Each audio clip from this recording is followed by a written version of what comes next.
mendengarkan isi hatimu, firman-Mu yang menjadi bagian kekuatan di dalam hidup kami. Berkenanlah Tuhan berbicara atas setiap kami yang hadir pada pagi hari ini. Sekali lagi kami mohon kekudusan Tuhan atas semua kami yang hadir, baik hamba yang berbicara, bahkan semua yang mendengar. Biarlah kami ada di dalam pengudusan oleh karena Roh Kudus dan juga darah Kristus yang telah dicurahkan bagi kami. Kami semua boleh diberkati, firman boleh mendapat bagian tempat terbaik dalam hidup kami, dan oleh kebenaran itu kami berbahagia. Terima kasih Tuhan, ini hidup kami telah siap untuk mendengar firman.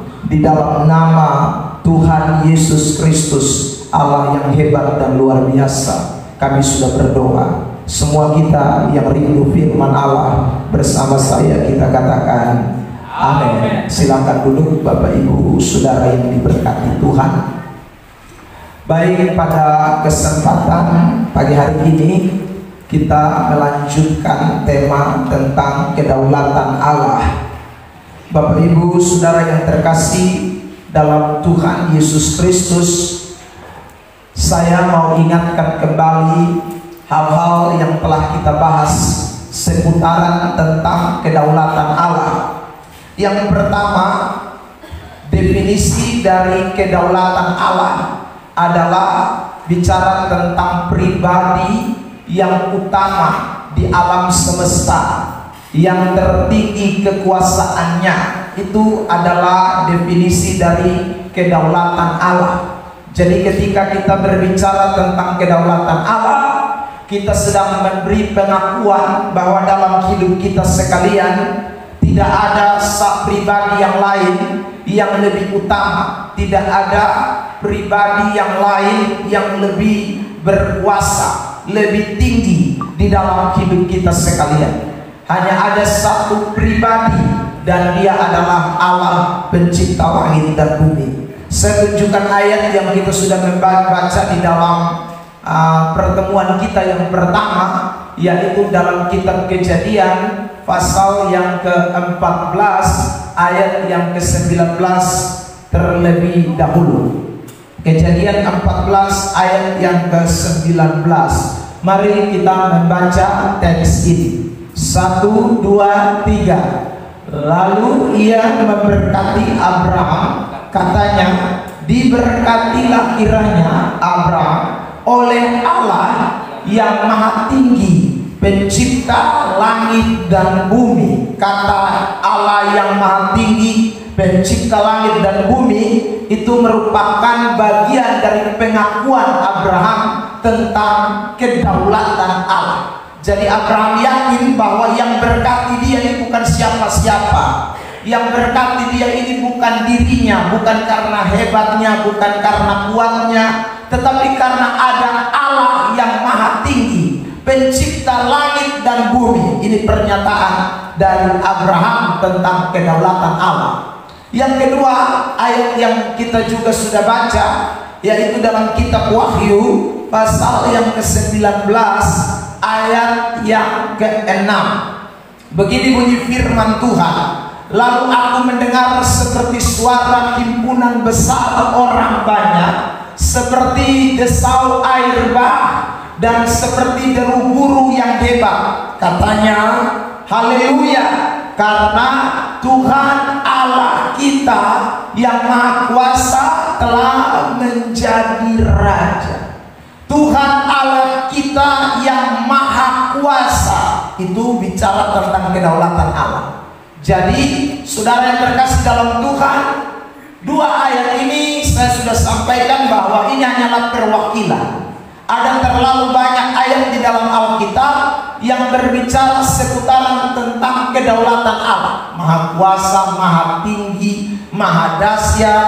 Pokoknya kalau saudara ketemu kata maha tahu, itu menunjuk kepada pribadi Allah. Dan itu sebenarnya bicara tentang yang namanya kedaulatan Allah. Pengakuan bahwa tidak ada pribadi yang lain yang lebih hebat dan berkuasa di dalam dunia ini selain dia, Yesus Kristus Tuhan atau Allah pencipta langit dan bumi, Tritunggal yang kita sembah.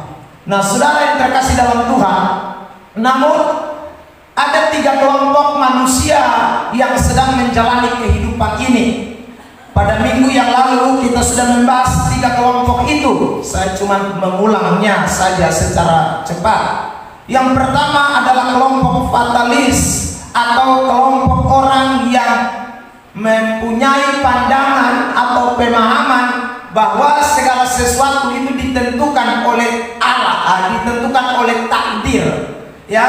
Lalu akhirnya mereka tidak mau susah-susah, mereka tidak mau saudara bekerja, mereka tidak mau bertanggung jawab, mereka jadi orang yang pasif dan pesimis. Saya tunjukkan banyak ayat pada minggu yang lalu, dan saya berikan juga contoh tentang hal-hal praktis yang terjadi dalam dunia ini, seperti orang mempercayai garis tangan, mempercayai zodiak, mempercayai saudara ya mimpi-mimpi, ya, lalu kemudian tidak melakukan sesuatu. Bahkan ada orang-orang yang bagian fatalis ini, orang-orang yang juga mempercaya hal-hal yang kelihatannya seperti rohani. Mereka percaya dengan nubuat-nubuat, tetapi kemudian saudara mereka tidak mau berupaya, tidak mau berusaha, tidak mau mengindahkan firman Tuhan yang lain. Mereka jadi orang yang tidak bertindak. Nah, ini adalah kelompok fatalis. Lalu kelompok yang kedua itu adalah kelompok libertarianis, dari kata liberal, ya. Maka kelompok libertarianis ini adalah kelompok yang mempercayai bahwa segala sesuatu itu ada di tangan manusia, ya. Karena itu kelompok ini jadi agresif, over optimis, ya. Mereka jadi tidak tenang, selalu khawatir akan masa depan. Itu orang yang ada dalam kelompok libertarianis atau liberal. Mereka jadi tidak mengandalkan Tuhan. Mereka menjadi orang yang kemudian berharap kepada kekuatan diri sendiri, kekuatan uang, kekuatan koneksi, kekuatan jabatan, kekuatan pikiran, kekuatan kecerdasan, kepandaian, gelar, dan lain sebagainya. Akhirnya mereka mengabaikan Tuhan dalam hidup mereka. Saudara yang terkasih dalam Tuhan, ini kelompok libertarianis itu. Dan yang ketiga adalah kelompok kompatibilis. Saudara, kelompok kompatibilis ini adalah kelompok yang kita harus anut, kelompok yang benar, kelompok yang mengakomodir, yang percaya tentang kedaulatan Allah, tetapi juga yang tidak memungkiri adanya kehendak bebas manusia. Sehingga orang ini akan bertanggung jawab. Mereka akan penuh, saudaraku, hal-hal yang berkaitan dengan kebenaran. Mereka tidak mencopot ayat satu lalu mengabaikan ayat yang lain. Mereka kemudian saudara tidak memakai kekuatan mereka sendiri lalu kemudian mengabaikan Tuhan, atau sebaliknya hanya mengandalkan Tuhan lalu tidak bertanggung jawab, tidak berusaha. Ini adalah kelompok kompatibilis itu. Saudara yang terkasih dalam Tuhan, dan minggu lalu kita sampai pada bagian ini, ya. Saudara, ini kelompok yang mengandalkan kebenaran atau firman Allah. Jadi dia menggabungkan antara kedaulatan Allah dan juga kebebasan diri kita atau kebebasan manusia, hak manusia. Nah, saudara yang terkasih dalam Tuhan, orang Kristen yang berjalan dalam kedaulatan Allah, saya katakan pada minggu yang lalu, adalah orang-orang Kristen yang ada dalam kelompok kompatibilis. Nah, bagaimana kita hidup dalam kelompok kedaulatan Allah ini, atau kita hidup dalam kelompok kompatibilis ini? Ini yang kita mau pelajari pada kesempatan pagi hari ini, dan mungkin 1 minggu ke depan atau 2 minggu ke depan kita akan masih memperhatikan bagian ini tentang bagaimana kita hidup dalam kedaulatan Allah. Yang pertama, saudara yang terkasih dalam Tuhan, orang yang hidup dalam kedaulatan Allah itu adalah orang yang hidup di dalam firman-Nya. Saya ulang, ya. Orang yang mempercayai kedaulatan Allah itu adalah orang-orang yang hidup di dalam firman-Nya. Maksudnya begini saudara, bukan hanya firman sebagian, tapi firman seutuhnya, mulai dari Kejadian sampai kitab Wahyu. Jadi kita tidak boleh hanya percaya satu ayat tertentu lalu kemudian mengabaikan ayat-ayat yang lain. Kita tidak boleh hanya berpegang kepada satu ayat tertentu lalu kemudian kita mengabaikan banyak ayat yang lain di dalam firman Allah. Artinya hidup kita betul-betul bersentral kepada firman Allah. Kitab Mazmur 119 ayat yang ke-105 mengatakan, firman-Mu itu pelita bagi kakiku dan terang bagi jalanku. Jadi saudara yang terkasih di dalam Tuhan Yesus Kristus, orang yang ada dalam kelompok kompatibilis yang mempercayai kedaulatan Allah, firman Tuhan itu akan menjadi pelita, menjadi terang bagi jalan hidupnya. Saya ulang lagi, bukan sebagian, bukan separuh, bukan satu dua ayat, tapi seluruh bagian firman Allah, seluruh bagian kitab suci, seluruh bagian kebenaran Tuhan itu harus menjadi dasar daripada orang-orang yang hidup di dalam kelompok kompatibilis. Kenapa demikian? 2 Timotius pasal yang ketiga ayat yang ke-16 mengatakan dengan jelas bahwa segala tulisan yang diilhamkan Allah itu bermanfaat untuk mengajar, untuk menyatakan kesalahan, untuk memperbaiki kelakuan, dan untuk mendidik orang dalam kebenaran. Lalu ayat 17 bilang begini, saudara yang terkasih di dalam Tuhan, dengan demikian tiap-tiap manusia kepunyaan Allah diperlengkapi untuk setiap perbuatan baik. Jadi ayat itu jelas, segala tulisan yang dihilangkan Allah itu berarti semua firman, mulai dari kitab Kejadian sampai kitab Maleakhi, 66 kitab itu punya manfaat untuk mendidik kita, untuk menyatakan kesalahan kita, untuk memperbaiki kelakuan kita, untuk membawa kita kepada segala kebenaran. Itu ayat firman mengatakan dengan jelas. Nah, karena itulah kita mesti bersentral kepada firman. Nah, kembali kepada slide kita pada pagi hari ini, Bapak Ibu saudara terkasih dalam Tuhan, firman Tuhan ini memang berkaitan erat dengan kedaulatan Allah bagi manusia. Saya tunjukkan beberapa ayat yang mendasarinya. Yang pertama, Ratapan pasal yang kedua ayat yang ke-17. Mari jemaat membaca ayat ini bersama-sama. Kitab Ratapan pasal yang kedua ayat yang ke-17. Dalam hitungan yang ketiga kita membacanya. 1, 2, 3.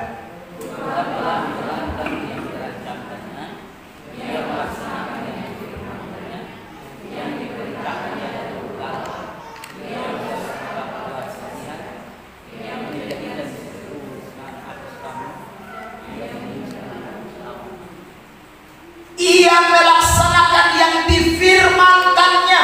Jadi saudara, tidak ada sesuatu yang terjadi ini tanpa ada yang namanya firman Allah. Jadi semua yang diperintahkan, semua yang dilaksanakan itu adalah firman Allah. Saudara terkasih dalam Tuhan, Ratapan 3 ayat 37 lagi. Satu ayat, 1, 2, 3. Siapa berfirman maka bukankah Tuhan yang memerintahkannya?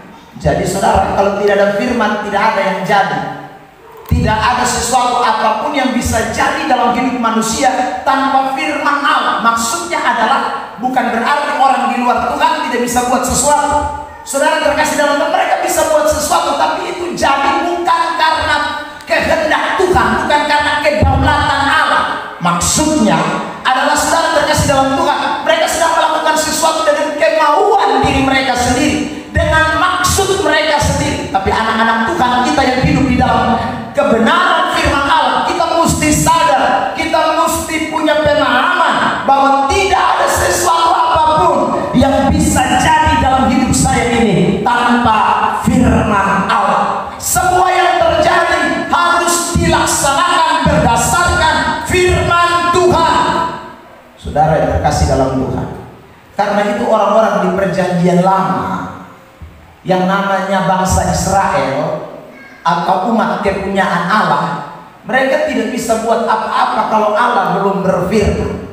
Mereka tidak bisa bertindak, mereka tidak bisa melaksanakan apapun kalau Tuhan tidak lebih dulu berbicara. Makanya saudara terkasih di dalam Tuhan, kebergantungan umat Tuhan atau orang-orang Israel pada zaman perjanjian lama kepada para hamba-hamba Tuhan, para nabi-nabi yang menjadi juru bicara Allah itu sangat kuat.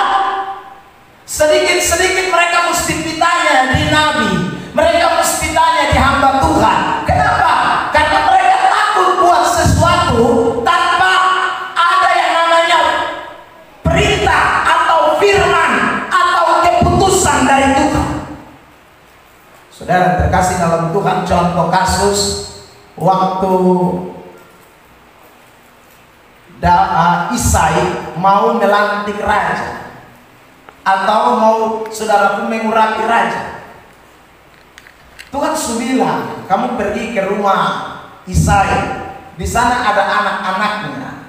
Tapi begitu sampai di sana dia tidak harba biru, dia tidak langsung karena dia dari mata, Isai ku anak, ya ini yang nama ini ternyata pas ini, lihat ini pas ini, ya sudah. Dia gagah, dia tinggi, dia besar, ya, dia juga pandai berperang. Wah, ini kayaknya cocok buat jadi raja. Tidak bisa. Saudara terkasih dalam Tuhan, si Samuel mesti tunggu. Tuhan, apa kayak ini? Tuhan bilang, bukan, lewat. Satu lagi datang, apa kayak gini? Bukan, lewat. Satu lagi datang, apa kayak gini? Bukan, lewat. Lalu Samuel tanya, Tuhan, ini semua anak-anak kamu bilang bukan, lalu yang mana? Lalu saudara Tuhan bilang sama Samuel, tanya sama Isai, apakah ada anak yang lain yang masih ada tinggal satu itu? Ya, dia sedang menggembalakan kambing domba, saudara. Dia tidak terkenal, dia masih kecil, dia bukan siapa-siapa, tapi Tuhan mau, Tuhan menghendaki, Tuhan berfirman bahwa dialah yang harus menjadi raja. Saudara terkasih dalam Tuhan, nah karena itulah, saya ulang lagi, di perjanjian lama semua keputusan orang-orang Israel umat kepunyaan Allah itu selalu berdasarkan apa yang Tuhan katakan lewat hambanya. Saudara terkasih dalam Tuhan, bangsa Israel jalan 40 tahun di padang gurun, itu tiap hari hanya ikut perintah apa yang Tuhan ngomong lewat hambanya Musa. Ya, apa yang Tuhan bicara mereka buat, apa yang Tuhan bicara mereka buat. Saudara terkasih dalam Tuhan, makanya ada ayat dalam kitab Amos pasal 3 ayat 7. Mari kita baca ini ayat Amos pasal 3 ayat yang ke-7. 1, 2, 3. Sungguh Tuhan Allah tidak berbuat sesuatu tanpa menyatakan keputusannya kepada. Jadi Tuhan tidak bisa buat, maksudnya bukan Tuhan tidak maksudnya bukan Tuhan tidak mampu, ya. Bukan Tuhan tidak punya kekuatan, bukan. Tapi Tuhan memakai alat yang namanya hambanya. Karena hambanya ini, nabi-nabi ini adalah saluran dari kebenaran, firman. Apa yang Tuhan kehendaki bagi bangsa Israel, bagi umat kepunyaan Allah, itu selalu Allah bicarakan lewat hamba-hambanya para nabi. Ini zaman perjanjian lama. Di zaman perjanjian baru, saudara terkasih dalam Tuhan, lebih khusus lagi. Mari kita lihat Ibrani pasal yang kedua ayat yang pertama mulai. Kitab Ibrani pasal yang kedua ayat yang pertama. Kitab Ibrani pasal yang kedua ayat yang pertama mulai. Saudara terkasih dalam Tuhan, saya mau kita memperhatikan teks ini.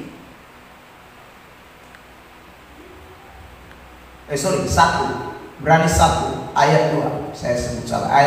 Ayat Ibrani pasal 1 ayat 2. Saudaraku, tapi kita baca dulu ayat 1-nya.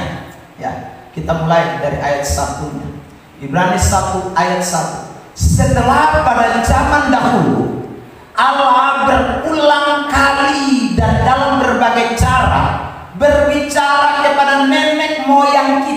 dimaksud ini tadi yang saya sebut bangsa Israel. Jadi Allah itu menyatakan firman, Allah itu berbicara lewat nenek moyang kita dengan perantaraan nabi-nabi. Tadi saya berikan contoh kasus Samuel lantik raja, itu saudaraku harus tunggu Tuhan bicara apa baru ngomong. Bahkan saudara waktu Saul kan mau menghadapi bangsa Amalek, lalu saudara terkasih dalam Tuhan, dia harus mempersembahkan korban. Tapi pada waktu itu Samuel terlambat datang, akhirnya Saul yang buru-buru mempersembahkan korban. Tuhan marah sama Saul karena Tuhan hanya mau berbicara lewat nabi-nabi. Tuhan mau menyatakan firman lewat nabi-nabi.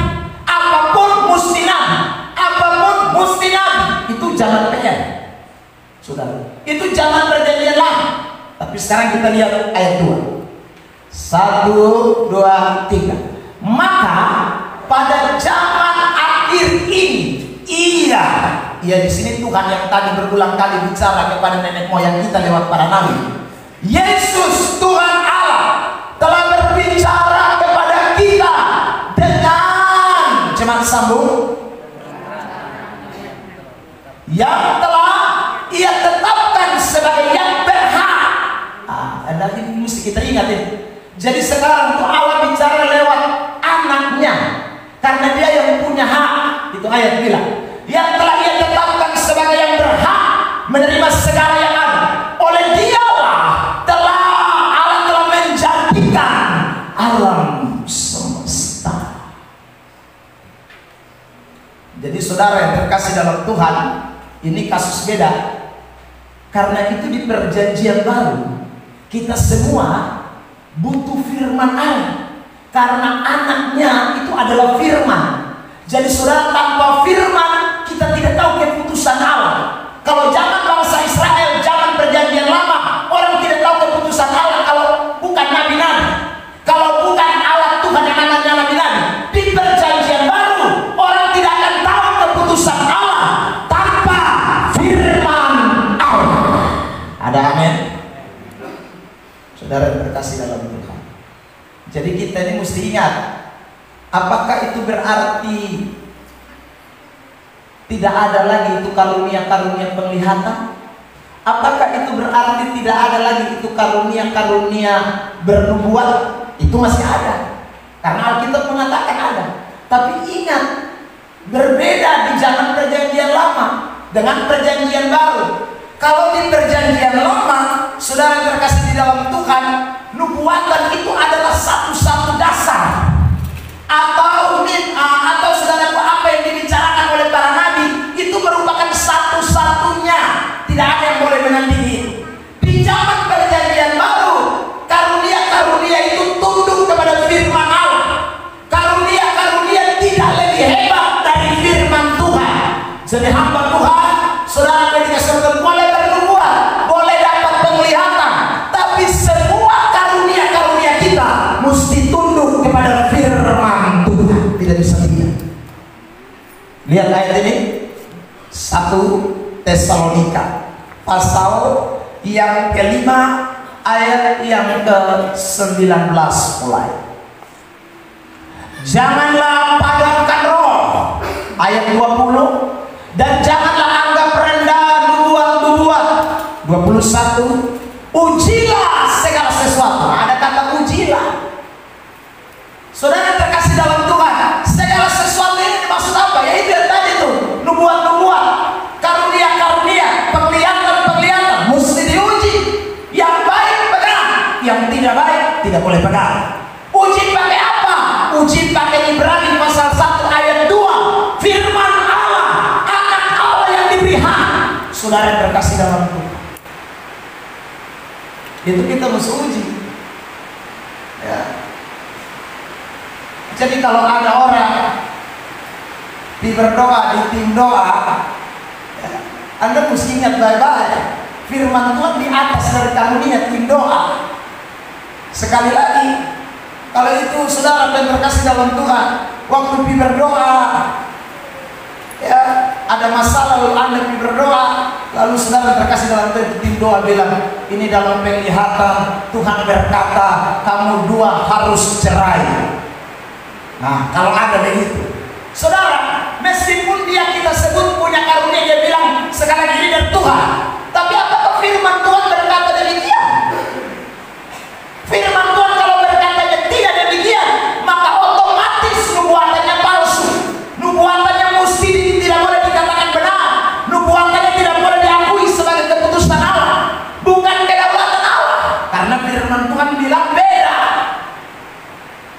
Saudara terkasih dalam Tuhan, itu ingatlah baik-baik. Jadi jangan sampai kita hidup model kebijakan perjanjian lama, ya, yang kita pikir semua keputusan itu ada di tangan para nabi-nabi. Lalu firman yang kita dengar kita abaikan. Firman yang kita dengar, kita baca, kita tidak peduli. Kita hanya fokus kepada apa yang dinubuatkan, apa yang dimimpikan. Itu menjadi salah. Itu kita akan masuk dalam kelompok kaum fatalis yang minggu lalu saya sudah jelaskan panjang lebar. Tapi kita tidak. Kita sadar benar bahwa firman Tuhan di atas segala-galanya, di atas karunia, di atas mimpi, di atas penglihatan, di atas nubuatan. Firman Tuhan nilainya lebih tinggi, karena di zaman ini Allah berbicara kepada kita bukan lagi dengan perantaraan para nabi, tapi anaknya yang tunggal yang telah datang ke dalam dunia ini menjadi firman bagi kita sekalian, tinggal di antara kita. Dialah yang punya hak atas segala keputusan di dalam hidup kita sekalian. Beri tepuk tangan terbaik buat Tuhan Yesus Kristus. Saudara terkasih dalam Tuhan, ya, saya pernah doakan orang yang ketakutan minta ampun. Kenapa dia ketakutan? Karena dia pulang dari tim doa. Tim doa bilang begini, lupung hidup sisa 2 hari lagi. Saudara, lupung hidup sisa 2 hari lagi. Lalu saudara dia cepat-cepat datang di pastori. Lalu dia datang, dia bilang begini, Bapak, aduh, ini ada nubuatan untuk beta. Lupung hidup tinggal 2 hari, Bapak. Mama tuh lihat jelas peti maya, ya saudara. Lalu dia akhirnya ketakutan. Dia bilang begini, Bapak betul kok. Saya bilang begini, firman Tuhan berkata hidup dan mati itu ada di dalam tangan Tuhan. Tidak ada seorang pun yang bisa menentukan kematian manusia. Saudara yang terkasih dalam Tuhan, percayalah kepada kehendak Allah, kepada firman Tuhan, kedaulatan Allah. Alkitab yang berkata dengan jelas, sehelai rambut pun tidak akan jatuh tanpa seizin Tuhan. Rambut di kepalamu semua dihitung. Ayat itu kita sudah baca pada minggu yang lalu. Ya, hidup kita ini ada di tangan Tuhan, mati dan tidak itu ada di tangan Tuhan, bukan ada di tangan manusia. Dan sampai hari ini sudah lewat 2 hari, makanya sudah 5 tahun Bapak tua masih hidup. Saudara yang terkasih dalam Tuhan, itu sekali lagi berarti kita percaya kepada firman Allah dong. Memang kadang-kadang Tuhan bisa pakai itu penglihatan dan segala macam, tapi saya ulang, tidak boleh bertentangan dengan firman. Tidak boleh, ya.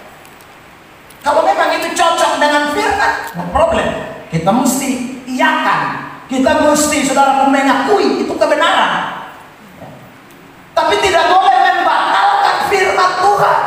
Tidak boleh saudara terkasih dalam Tuhan meniadakan apa yang Alkitab katakan, karena Alkitab menjadi dasar kita.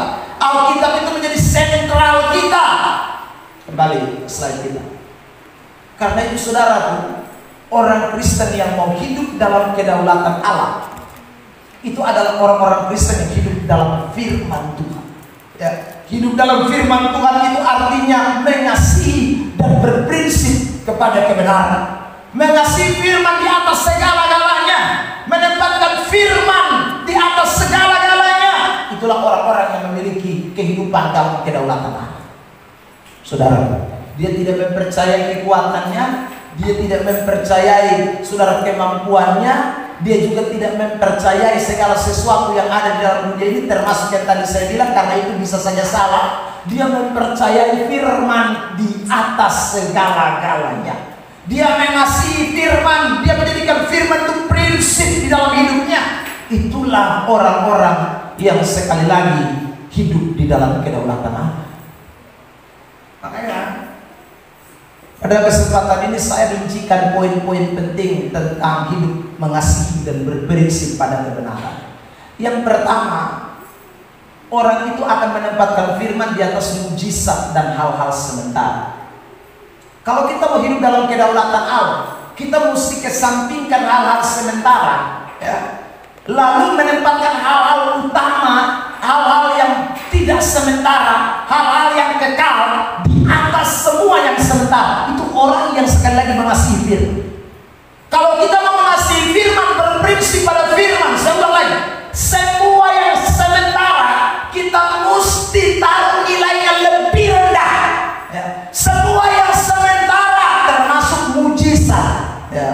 Termasuk saudaraku keajaiban apapun, kesembuhan, keberkatan, kaya raya, duit banyak, saudara, itu semua kita mesti tempatkan di bawah.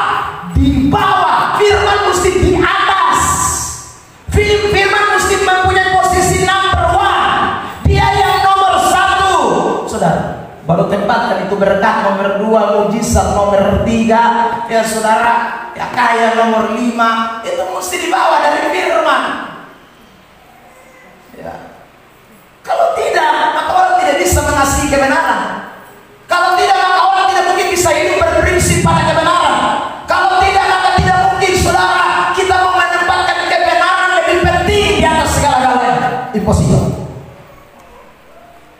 Saya tunjukkan ayat, saudara yang terkasih dalam Tuhan. 2 Tesalonika 2 ayat 9 dan 10. Mari kita lihat teks ini. Baca dalam hitungan ketiga. Ke dalam 1, 2, 3.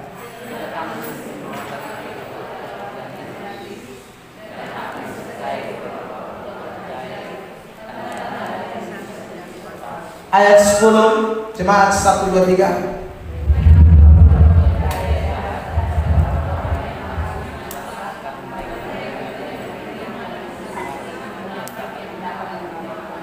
Saudara lihat, ada banyak orang akan saudaraku tertipu. Kenapa? Karena mereka tidak mengasihi firman di atas tanda-tanda, mujizat-mujizat, berkat-berkat, hal-hal sementara. Akhirnya kena tipu, ya. Akhirnya berjalan bukan dalam kedaulatan Allah.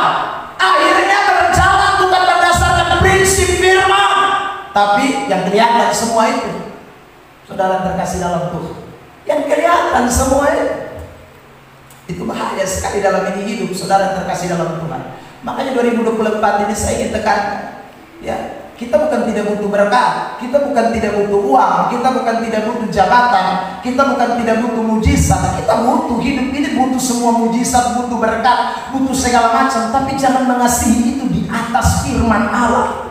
Jangan mengasihi itu di atas kebenaran yang menyelamatkan kita. Kebenaran harus mempunyai posisi nilai lebih tinggi.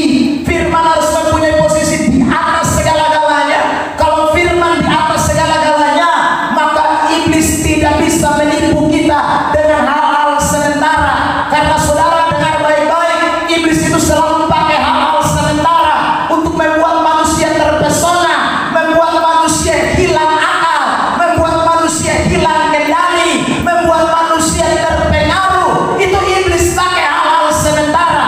Jelas dalam Injil Matius pasal yang ke-4, saudara melihat contoh waktu Yesus dicobai di padang gurun, bukan? Oh, iblis datang dengan menawarkan roti, iblis datang dengan menawarkan jabatan pangkat, iblis datang dengan menawarkan kuasa, iblis menawarkan segala sesuatu yang ada di dunia ini yang nilainya sementara. Tetapi Yesus berkata dengan jelas dalam Matius pasal 4 ayat yang ke-4, manusia hidup bukan hanya dari roti saja, tapi dari setiap firman yang keluar dari mulut Allah. Berulang-ulang kali Yesus menangis serangan setan dengan menyatakan firman, berfirman, ada tertulis, ada tertulis, ada tertulis. Itu berarti Yesus sedang memberikan sebuah contoh dan teladan bahwa firman lebih tinggi di atas apapun yang kelihatan di dalam dunia ini. Beri tepuk tangan terbaik buat Tuhan Yesus. Saudara terkasih dalam Tuhan, orang seperti ini nih, saudara, apa yang dalam dunia ini bisa keserung dunia. Tidak ada. Karena firman nilainya lebih tinggi. Tadi saya beri contoh Yesus. Saudara, dalam Alkitab banyak contoh yang lain yang ditawarkan hal-hal yang luar biasa yang sementara, tapi orang itu berani menolak. Ya. Perjanjian Lama, contoh yang sering saya angkat, Yusuf ditawarin, saudara, perempuan yang namanya Potifar, istri Potifar. Kalau pikir-pikir kan dapat istri Potifar itu langsung merubah kedudukan. Ya, tadinya cuma pembantu bisa jadi bos. Tapi sekali lagi, saudara terkasih dalam Tuhan, Yusuf tidak memikirkan hal-hal sementara. Dia memikirkan kebenaran di atas hal-hal sementara. Daniel, kalau dia pikir hal-hal sementara, dia tidak mungkin, saudara terkasih dalam Tuhan, mau rusak dia punya kedudukan jabatan sebagai seorang yang pejabat pada waktu itu di negeri Babel. Tapi dia rela demi kebenaran, demi firman. Alkitab berkata dia tidak mau tahu, dia mesti doa sehari 3 kali, meskipun konsekuensinya dia dimasukkan ke dalam gua singa, tapi dia masih kebenaran di atas semua pangkat jabatan kedudukannya. Sadrak, Mesak, Abednego, saudara terkasih, kalau mereka mau hal-hal yang baik, yang indah, yang menyenangkan secara jasmani, mereka tinggal menyembah batu Nebukadnezar lalu selesai. Bikin apa? Menolak untuk menyembah. Tapi mereka mau untuk menyembah Allah karena mereka tahu itu adalah kebenaran, sekalipun konsekuensinya dimasukkan ke dalam api yang dinyalakan panasnya 7 kali. Tetapi sekali lagi, firman kebenaran di atas segala-galanya. Ada amin. Itu kedaulatan Allah. Itu hidup dalam kedaulatan Allah. Saudara terkasih dalam Tuhan. Jadi hidup ini ingat baik-baik. Potong cinta siapa? Cinta firman. Kok cinta yang kelihatan? Kalau Anda cinta yang kelihatan, percayalah, Anda dan saya akan jatuh kepada kaum fatalis dan kaum liberal. Kalau kita sudah tidak mengasihi kebenaran, kita tidak mencintai firman dengan sungguh, maka saudara, orang tawar ini kita akan air liur meleleh. Ya, dunia ini kan sifatnya selalu menawarkan, selalu, tiap hari, tiap saat. Beberapa hari yang lalu saya khotbah di Bank NTT. Sebelum saya khotbah, saya masih ngomong dengan pemimpin, karena selama saya tidak khotbah di situ. Sudah, saya tanya pemimpin ini, pemimpin itu sekarang di mana? Bapak, dong kena kasus. Makanya kami butuh ibadah, Bapak. Kami sadar bahwa kami ini semua lemah, kami terbatas. Kami butuh firman. Tiap hari ada tawaran untuk bikin dosa. Tiap hari ada tawaran untuk melakukan hal yang tidak menyenangkan. Dan tawaran-tawaran itu, saya ulang lagi, itu tawaran-tawaran yang berbau sementara. Kita jangan kena tipu. Kalau kita kena tipu, selesai. Makanya ada ayat di dalam kitab 1 Timotius 4 ayat yang ke-10. Begini firman Tuhan. 1 Timotius 4 ayat yang ke-10. 2 Timotius 4, salah. 2 Timotius 4 ayat yang ke-10. Firman Tuhan berkata begini.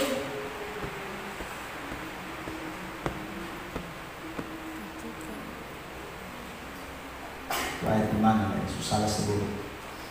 Sabar. Cinta akan uang di mana? 1 Timotius pasal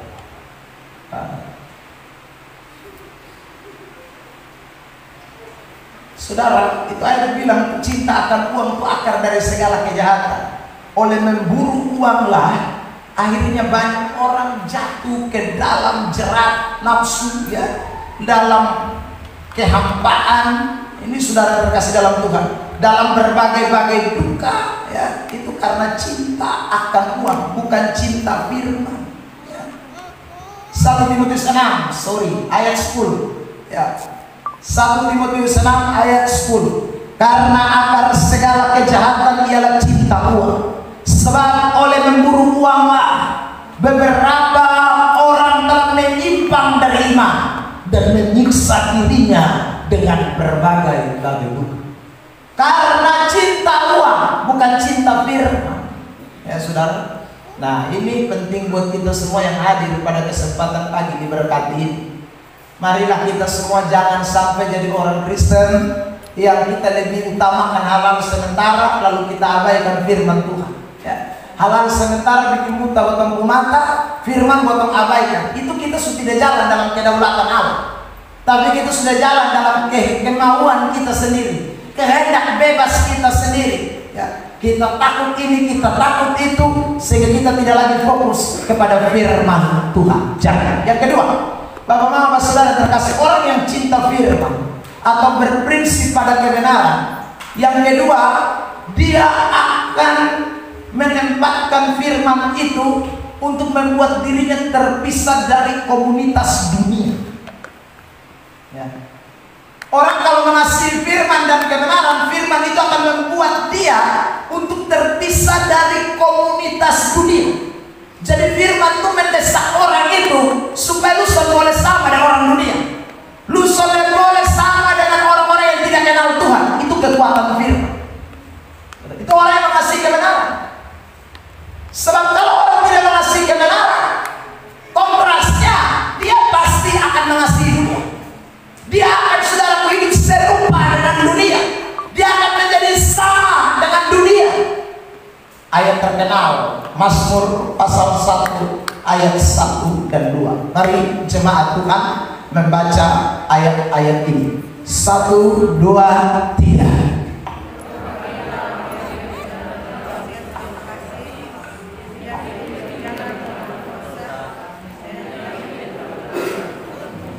Siapakah yang disebut tidak jalan pada nasihat orang fasik itu?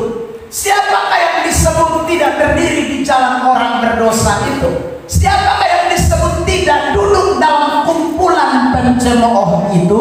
Ayat 2 berkata, 1, 2, 3.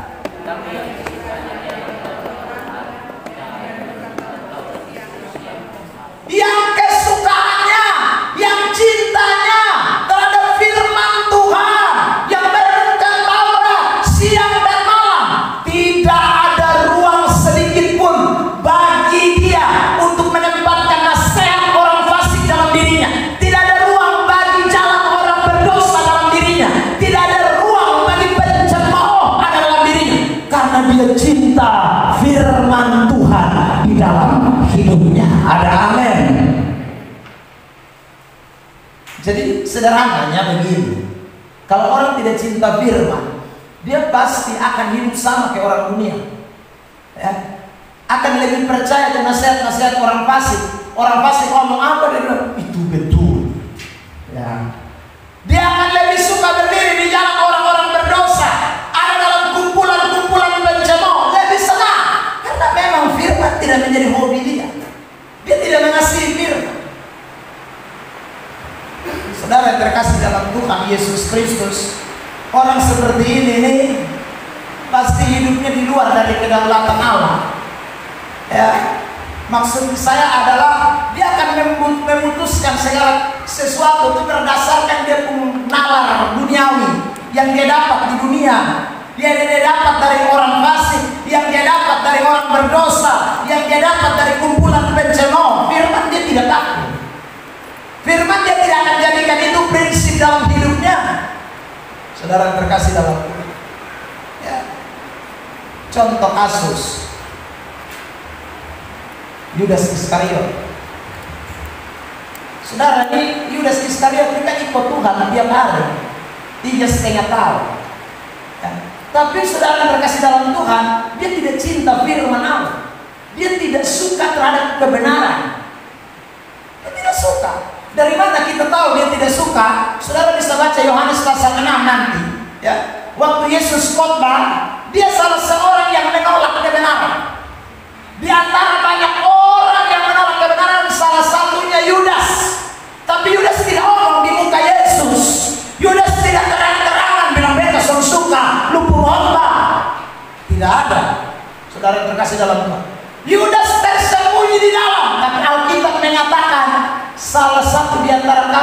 setan. Setan itu tidak kata iblis, iblis itu dipakai kata diabolos, diabolos adalah pendusta. Artinya dia tidak suka dengan kebenaran yang kita sampaikan ini. Yesus mau ngomong begitu. Yang lain kelihatan mundur, tapi ini satu tidak mundur, tapi dia tetap tidak cinta kebenaran. Saudara terkasih dalam Tuhan, dia lebih cinta apa? Nasihat orang fasik.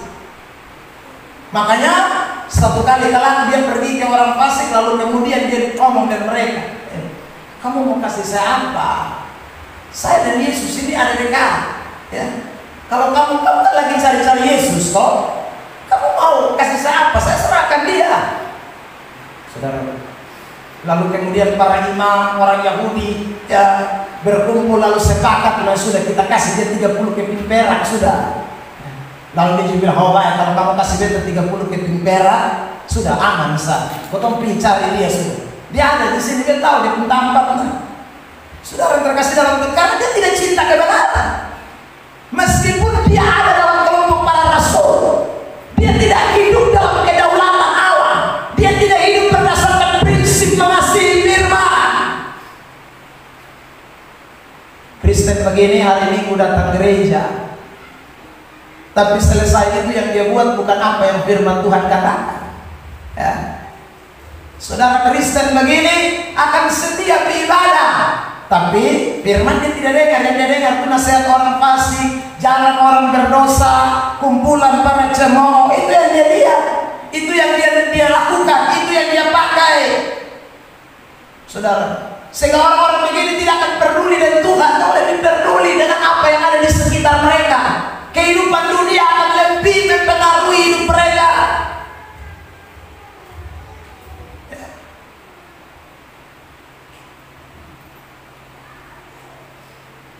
Khotbah Natal saya dibawa bulan Desember kemarin.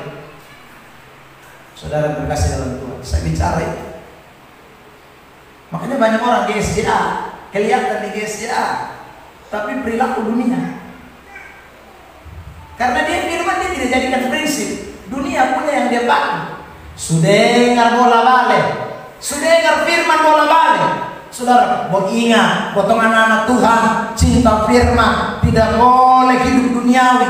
Salah satunya tidak boleh pesta pora. Saudara, tapi dong tidak peduli dengan firman. Hai, kalau ketemu sama Nebadanus, emangnya ini acara ucapan syukur sah?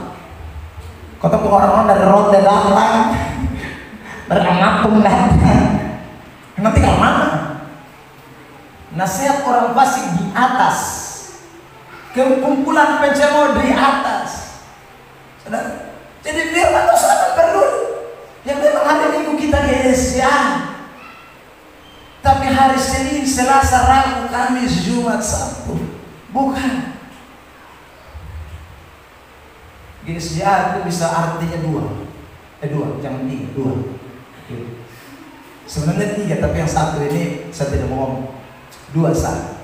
Yang satu itu gereja sidang jemaat Allah. Yang kedua, jangan sampai kita jadi gereja sidang jemaat bukan Allah. Ya. Saudara terkasih dalam Tuhan, sidang jemaat akui. Akui itu berarti kasihan. Jadi kita ini sidang jemaat kasihan. Kasihan kenapa? Ya karena memang hidup kita modal-modalnya begitu sah, tidak berubah. Saudara, yang kita ingat orang berdosa bohong, yang kita ingat orang fasik bohong, yang kita ingat para pencemooh firman. Itu kita tidak hidup dalam kedaulatan Allah. Saudara, kalau hidup dalam kedaulatan Allah, tak mesti hidup kebenaran. Firman mesti di atas semua duniawi. Orang dunia tidak boleh mempengaruhi kita. Terserah apa kata dunia.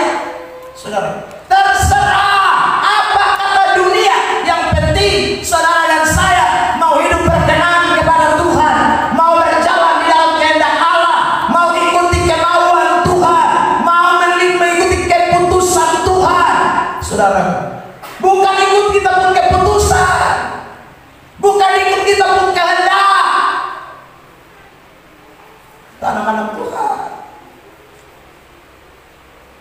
Jadi 2024 ini keputusan kita mesti ingat, ikut siapa? Ikut firman Allah, ikut nasihat orang fasik, ikut jalan orang berdosa, ikut kumpulan pencemooh.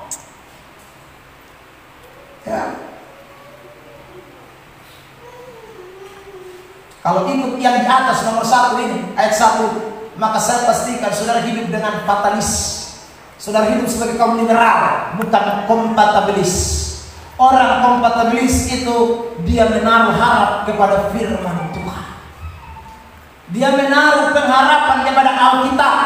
Dia menaruh sungguh keyakinannya terhadap firman. Ayat 3 dari Mazmur pasal 1. Saudara terkasih dalam Tuhan, tampilkan di isi worship.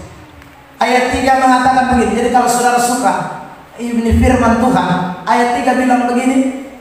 Ia seperti pohon yang ditanam di tepi aliran air, yang menghasilkan buahnya pada musimnya dan yang tidak layu daun. Apa saja yang diperbuatnya berhasil. Beri tepuk tangan untuk ayat ini. Itu sudah dijanji Tuhan, itu bukan janji pendeta. Jadi kalau orang mau ikut firman, dia buang yang nasihat orang fasik, dia tidak ikut itu kumpulan cemooh, dia tidak ikut itu jalan orang berdosa, dia jadi baik. Seperti tanaman yang ditanam di tepi aliran air, ada hasil, ada buah. Apa saja diperbuat berhasil. Itu kata dia. Saudara terkasih dalam Tuhan Yesus Kristus. Ya, jadi 2024 saya ulang lagi. Cinta firman di atas semua yang kelihatan. 2, firman mesti buat kita terpisah, beda dengan orang dunia. Tidak boleh sama. Yang ketiga, C, apa yang membuktikan bahwa kita ini mengasihi dan berprinsip pada kebenaran. Yang ketiga, renungkan firman terus menerus. Ayat yang kedua tadi di sana dikatakan, tetapi yang kesukaan ialah Taurat Tuhan, dan yang merenungkan Taurat itu siang dan malam. Siang dan malam itu menunjuk kepada sesuatu kontinuitas atau konsistensi, ya, terus menerus. Jadi renungkan firman itu bukan hanya di gereja. Renungkan firman itu ada di pekerjaan juga, di rumah juga renungkan. Di mana saja kita renungkan firman. Orang seperti inilah orang yang mengasihi firman. Kalau kita mengasihi firman, di mana saja kita renungkan firman. Di mana saja kita renungkan firman. Lebih tepat kata merenungkan ini artinya, bahasanya apa ya? Firman Tuhan itu kayak terus terbayang. Firman Tuhan itu kayak terus ada di kepala otak. Ya. Firman Tuhan itu terus membayangi kita pun hidup. Firman Tuhan itu terus sudah mengontrol hidup kita. Itu kata merenungkan. Terus saudara dikasih oleh Tuhan. Itu orang mengasihi kebenaran. Kalau mau mengasihi kebenaran, renungkan. Itu ayat bilang. Saudara terkasih, jadi pertanyaan sekarang hari lepas hari kita renungkan apa? Ada banyak orang Kristen, jangankan di gereja, di tempat lain, di gereja saja dia sudah tidak renungkan firman. Di gereja saja orang sudah tidak renungkan firman, otaknya kemana-mana, bayangannya kemana-mana. Saudara terkasih dalam Tuhan, itu bagaimana mungkin dia bisa hidup dalam kedaulatan Allah? Bagaimana mungkin kita bisa hidup dalam, saudaraku, kemahakuasaan, kemahatauan, kemahatinggian Tuhan Allah itu dalam hidup kita? Kalau yang ada dalam bayangan kita bukan firman, yang ada dalam bayangan hidup kita, bayangan saudaraku, rohani jiwa kita, bukan kebenaran. Impossible orang itu, saudara, bisa hidup dalam kebenaran. Tidak mungkin. Ya, saudara. Begitu bayangan yang muncul untuk sesuatu, itu akan mempengaruhi imajinasi berpikir kita. Saudara. Ya. Karena itu ingatlah baik-baik. Tiap hari itu renungkan itu. Kalau saudara renungkan firman, tidak ada ruang untuk saudara lakukan apapun di luar kehendak Tuhan. Kalau saudara renungkan firman, saudara tidak akan melakukan apapun di luar daripada keputusan Allah. Karena yang ada dalam bayangan kita Tuhan, firman, Tuhan, firman. bukan gejolak apapun di dalam hati kita. Sudah. Yang terakhir, satu bagian ini, bagaimana kita mengasihi dan berprinsip pada kebenaran. Yang terakhir, yang keempat, menikmati firman terus menerus. Ya, saudara terkasih dalam Tuhan, kalau orang rindu menikmati firman terus menerus, belajar firman terus menerus, makan firman terus menerus dalam hidupnya, ini orang adalah orang yang mengasihi dan berprinsip pada kebenaran.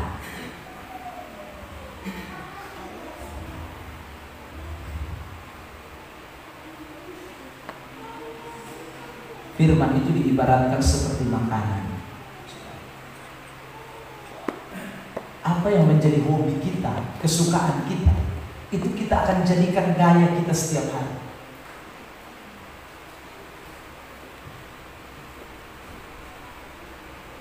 Orang Kupang sudah biasa makan jagung katemak, sudah makan nasi, tidak makan jagung katemak itu rasa kurang, kecuali orang itu tinggal di kota. Orang yang di kampung-kampung sudah dia sudah biasa menikmati jagung katemak, dia akan mau tuh makan meski ada nasi, tetap mesti ada jagung katemak. Kenapa? Karena dia biasa menikmati. Orang kalau biasa menikmati sesuatu, itu dia akan hobi untuk terus menikmatinya. Hidup kita juga demikian. Kalau kita ini biasa menikmati firman, saudara, maka tidak ada yang namanya kita berhenti untuk menikmati firman kecuali putus napas. Orang itu tidak akan, saudara, yang namanya satu hari dia lolos di dalam menikmati kebenaran. Bahkan kayaknya kepengen terus, mau tambah terus, mau menikmati terus, saudara, mau makan terus. Itu orang yang mengasihi atau orang yang berprinsip pada kebenaran. Saudara terkasih dalam. Tapi kalau orang itu tidak menikmati, ya tidak bisa lah. Pasti bosan. Pasti bosan. Makanya saudara jangan heran. Ada banyak orang Kristen yang bilang, "Hei, ibadah hari Minggu saya sudah 2 jam. Don't before tambah Rabu, Kamis, Jumat, Sabtu." Ini orang-orang tidak rindu nikmati firman. Karena itu dia pikir ibadah 1 kali, 1 minggu sudah cukup. Jangan banyak ibadah. Orang begini, ada berpikir begini, saya suka dengar.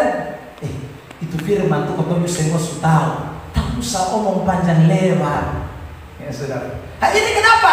Karena memang dia tidak suka menikmati firman. Orang kalau tidak suka menikmati firman, saya ulang lagi, dia tidak akan mau. Saya tadi beri contoh tuh jagung katemak. Orang tidak biasa nikmati jagung katemak, biar lu bilang ini enak.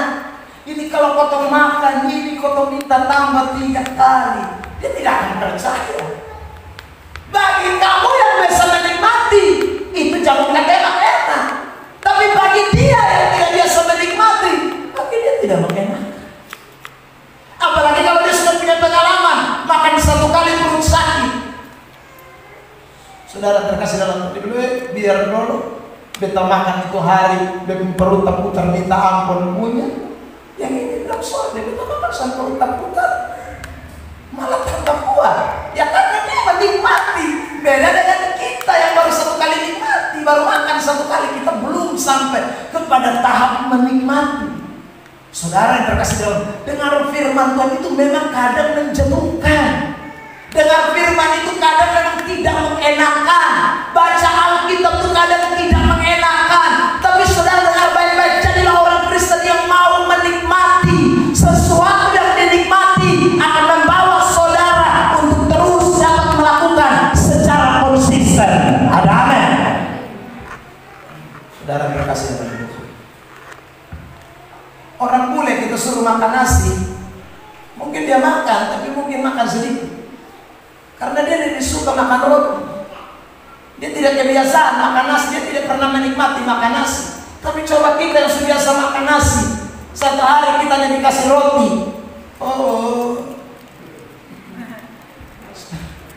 tidak bisa, karena kita sudah biasa menikmati nasi.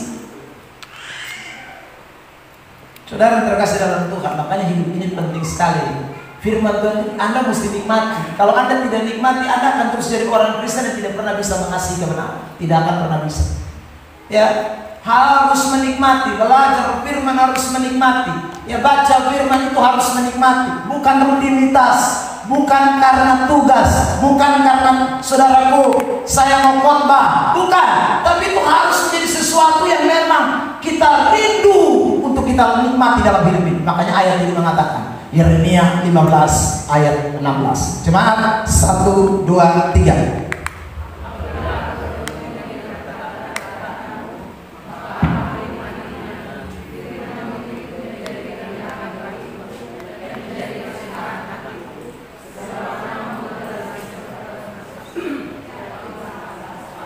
Yeremia bilang, kalau aku ketemu dengan perkataan-perkataanmu, aku menikmati firman-Mu menjadi kesukaan hatiku.